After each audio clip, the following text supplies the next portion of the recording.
Iha sexta semana ne Instituto Superior Cristal, serviço mútuo com Universitas Kristen Satya Wacana, realiza seminário nacional com a importância da educação na tecnologia para estudante e docente sira, nebe realiza a campus Cristal Bali de Dili.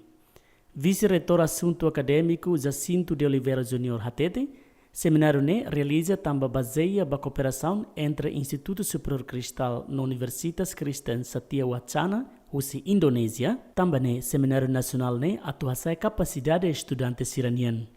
Também baseia a minha cooperação entre a minha Universitas Kristen Satya Wacana Salatiga, junto com o Instituto Superior Cristal, nebe kami realiza ona iha tempo naruk liba e hoje loran essa continuação programa balo nebe kami para tu nebe atu realiza atu halo amni plano atu loke mos amni programa estudo balo nebe maka tempo badak nilarang ami se halo no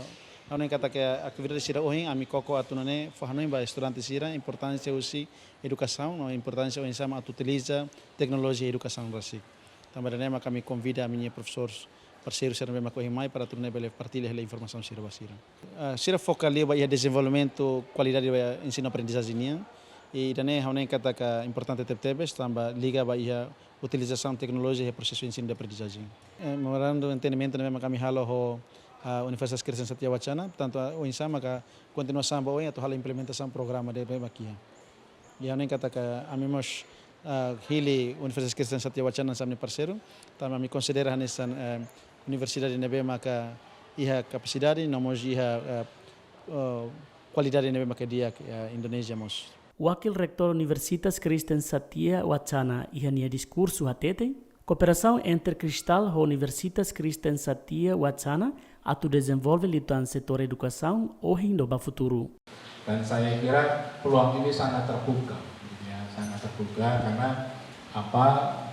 Cristal ada beberapa fakulti gitu ya, program studi yang sejalan dengan kami sehingga kami bisa meneruskan kerjasama ini dari perbincangan dengan Bapak Ketua Yayasan dengan Wakil Rektor begitu ya, kami melihat ada banyak peluang kerjasama termasuk di dalamnya nanti yang akan kami sampaikan bagaimana kerjasama ini bisa berkaitan dengan misalnya ada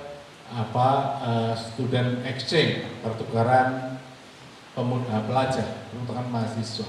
Bagaimana teman-teman yang ada di UKSW mendapat kesempatan untuk belajar di sini, teman-teman yang ada di sini bisa mendapatkan kesempatan untuk belajar di sana. Jadi ada banyak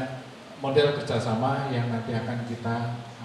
buka bersama-sama sehingga kesempatan kita untuk bertumbuh, berkembang bersama-sama sebagai sebuah perguruan tinggi bisa terlaksana. Participe seminário ne Presidente Executivo Fundação Cristal, Reitor, no funcionários Estudante Cristal e a programa mestrado, professores do ensino básico no ensino secundário Cristal.